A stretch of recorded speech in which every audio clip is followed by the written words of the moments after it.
Good afternoon, everybody. My name is Amanda Petersen. I'm the Director of Early Childhood here at the Kansas State Department of Education, and I am here to share hot topics in early childhood.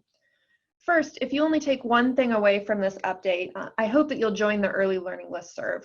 You can email Becky Strom, bstrom@ksde.org to do that. And that's the listserv where we send out everything from regular program updates during the year to notices when funding opportunities are available. So it's a really helpful thing to get connected with. You can visit our KSDE Early Childhood page either by typing in this link or by going to www.ksde.org and looking under E for Early Childhood. That website has a couple of things. It includes our August 11th Early Childhood Written Program updates that we sent out, and then follow up from our first webinar of the year. We're mixing things up a little bit on the early childhood team this year. We know that people are getting a whole lot of content and a whole lot of information right now. And so we are sending out, or we've experimented with sending out written program updates and then making our monthly webinars an interactive time for you to be able to connect with your peers and problem solve and connect in that way. So we did that for the first time in August. We are pretty happy with how it went, and we're planning to do another one on Friday, September 11th at 11 a.m. You can email Becky Strom for the registration link if you're not on the Early Learning Listserv, or we'll be sending that out on the Listserv. So those are two helpful things to look for on our website. There was also a really fantastic webinar a couple of weeks ago where we were able to hear from experts at the Kansas Department of Health and Environment, walk through the public health guidance for early childhood care and education programs, and then listen to a couple of both home-based child care and Head Start Center directors talk through some of their lessons learned from following that public guidance as they've been open and operating in the spring and summer during the pandemic. So there's some key takeaways and a link to that recording that's also posted on our early childhood website. The other place where you want to make sure that you're getting regular information is on the Kansas Children's Cabinet and Trust Fund website, which is kschildrenscabinet.org. Some of you, many of you, are quite familiar with the All In for Kansas Kids strategic plan. This was the result of visiting with more than 6,000 Kansans as we conducted a very comprehensive needs assessment of all things birth through age 5 in our state. And we are continuing that work as we now put the subsequent strategic plan into action. So you can sign up for webinars. They're at noon every other week on Wednesday. And you can also sign up for weekly email updates. I'll highlight for you that there will be some new funding opportunity announcements that are coming soon and that will be advertised in those email updates and on those webinars. And if you visit the Kansas Children's Cabinet and Trust Fund website and scroll down to the bottom on any of the pages, you'll see the link to sign up. My last public service plug, I'm sure that many of you are very, very focused on making sure that all Kansas kids are counted in the 2020 census before the census response deadline, which is currently September 30th. People can visit my2020census.gov. There are also opportunities available to complete the census by phone. We know that young children are the most likely age group to not be counted in the census, so we really do hope that your early childhood programs are thinking about the ways that you can engage with families to help make sure that they get this completed. There's a tremendous amount of funding that's at stake. There's really important things that have to do with our state's representation. And if you visit www.kansascounts.org or or the website countallkids.org, there are plenty of resources. And the countallkids.org website has information about the upcoming Back to School National Art Competition. That is a great opportunity and activity for you to get engaged with your young learners about the 2020 census.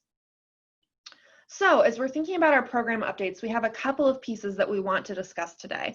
One that I want to make sure is very clearly on everybody's radar is the Kansas Kindergarten Readiness Snapshot. And we know that this is just going to be incredibly important as we think about our success in the upcoming school year. This gives us an opportunity to connect with families and build strong relationships right from the beginning to be able to visit with them about their child's development. We know that's important even in normal times, and particularly as we are partnering with families to be able to navigate whatever 2020 might throw our way. We know that these strong relationships are going to be essential to our success this school year.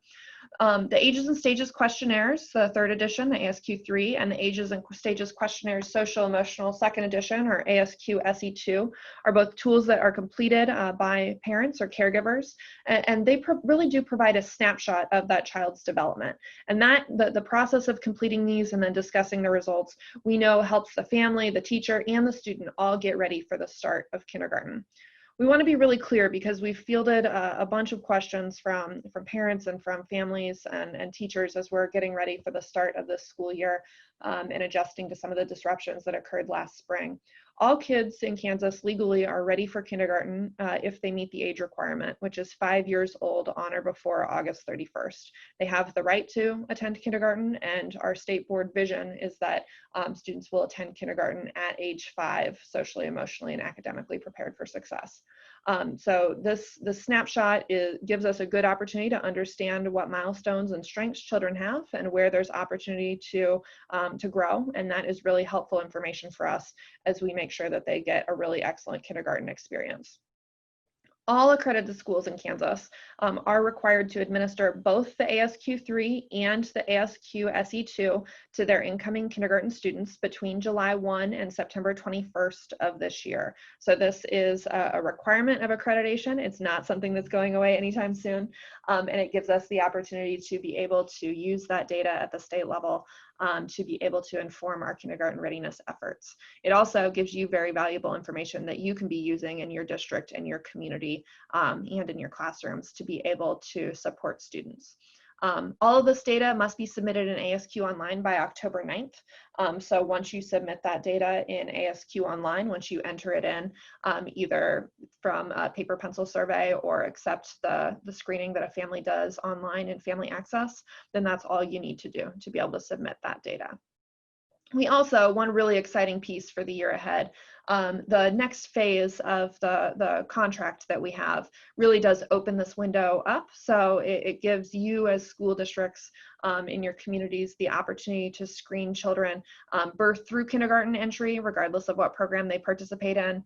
And it also gives you the ability to screen at any point during the school year, so long as you are operating within the parameters set out by the licensing agreements that come with your starter kits. In terms of the resources that are available to you, I'd highly encourage you to visit the website agesandstages.com/KS and to spend a little bit of time there, because there are quite a few resources that are really suitable for just about any learning style and that will be incredibly helpful for you and for your staff as you are preparing to successfully administer the Kindergarten Readiness Snapshot. One resource that we really like is a new welcome letter that you can choose to use from Dr. Watson. It's available in both English and Spanish. And if you feel that it would be helpful to have that in additional languages, please let us know so that we can explore our options for getting that translated for you. You can also feel welcome to take and if you would rather have the letter come from your own principal or superintendent, you can feel welcome to take and use that language as a starting point for a message that you might use in your own district. There are other resources that are available, everything from quick reference guides for both administrators and teachers, extensive online training modules, short how-to videos that walk you through the various components of ASQ Online, pretty extensive frequently asked questions, and archives of newsletters that we have been sending out to all Kansas ASQ Online users. So if you have a question, there's a pretty good chance that the answer is there on the website.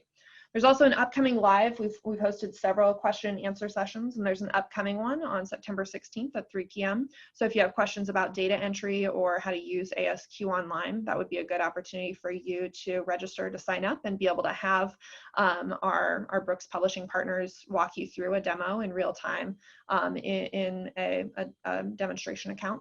You can also, if you have any questions, you can feel welcome to contact us at KSDE.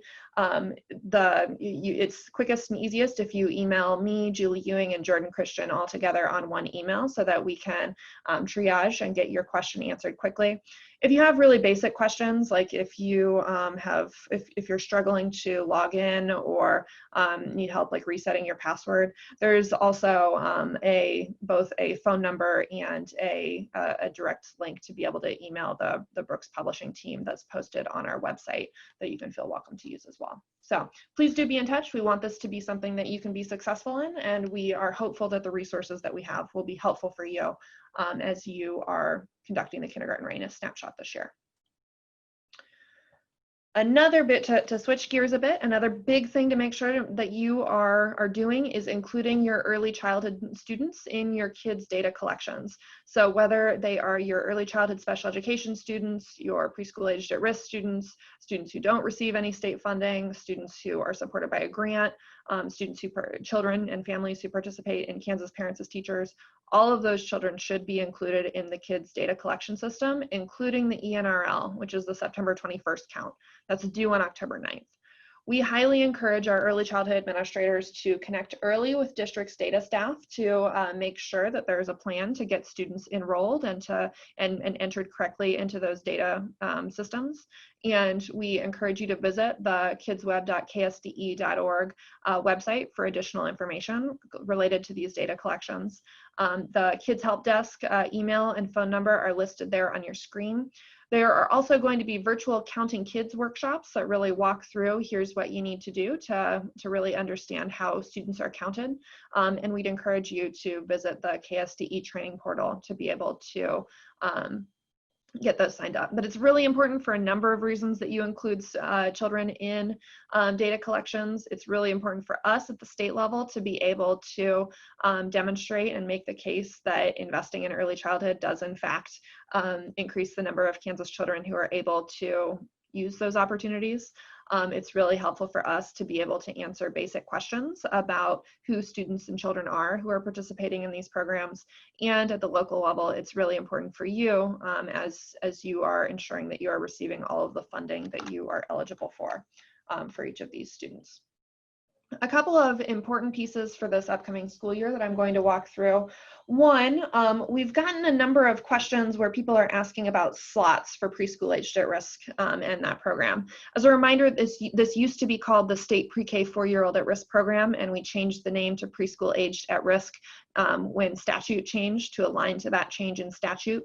For this current school year, all students who are 4 years old who meet at least one of those preschool aged at risk criteria, who are enrolled and attending in a district that's operating a preschool aged at risk program, will be counted as in the district's enrollment as 0.5 of a student. They'll also generate any accompanying weightings. So this is a change from previous years when there were a specific number of slots that were allocated to districts. Because of increases in funding, all 4-year-old students who are enrolled and attending and reported in the kids collection system and determined through the audit process to meet the at-risk criteria will generate funds. So you don't need to worry about how many slots your district has. You can just know that your 4-year-old students, those students who are 4 on or before August 31st, will be funded. In addition, for the Kansas preschool pilot, not all districts access this funding, but some districts do have this grant. If you do have this grant, it's very important that you are documenting and the students who are participating in the program and making sure that they are reported as such in the ENRL collection. There is a specific data field in the kids collection system where you either say yes or no, does this child participate in the Kansas preschool pilot? And we are going to be using those numbers for the first time this year to compare to the amount of funding that your district was awarded to confirm that you are in fact serving students with those funds and that you're reporting those students in the kids collection. So I'd encourage you, if you don't have it handy, to revisit your 2020-2021 grant requirements, assurances, and application. This is the same application that districts submitted for this grant funding last spring, and to have both that and the early childhood frequently asked questions handy as you are making sure that you understand the grant that you have been awarded. That includes this list of students who can be included in the Kansas preschool pilot.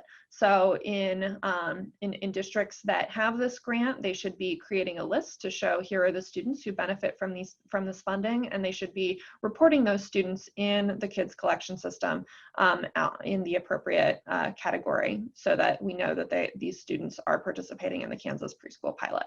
If you have any questions, don't hesitate to reach out to us. This is going to be really important because we are going to be after the data from the ENRL is finalized, we are going to be comparing this data to grant awards and adjusting grant awards if districts receive more than $2,500 per eligible Kansas preschool pilot student. For those districts, we will be reducing the grant award amount down to reflect the allowable cost per child. You can learn more about early childhood funding by visiting our KSDE TASN website and taking a look at the Summer Leadership Conference materials. We recorded a webinar, and that's about 35 minutes long, that walks through each of these things in more detail, in addition to other components of early childhood finance. And there's also a PDF of slides that includes the direct hyperlinks to many of the key resources that we reference in that webinar. So we hope that that's something that's useful to you. The last thing that I want to make sure is on everybody's radar is our upcoming early childhood special education deadlines. For Indicator 7, we are now in the data verification phase. So if you have any changes, now is the time to make those in the OWS system. You cannot make any changes after September 15th for the previous school year. So you want to make sure that you have that day circled on your calendar if you're responsible for getting that data in, to make sure that it is entered and corrected by September 15th.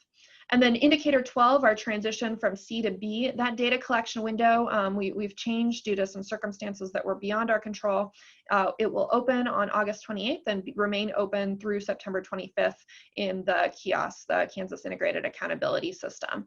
And so that will be your time to enter in your Indicator 12 data. If you have any questions at all about all things early childhood special education, please don't hesitate to contact Julie Rand with those questions. With that, I hope that you all enjoy a great rest of your Wednesday. Thanks so much for taking the time to listen to these updates, and we look forward to working with you in the school year ahead.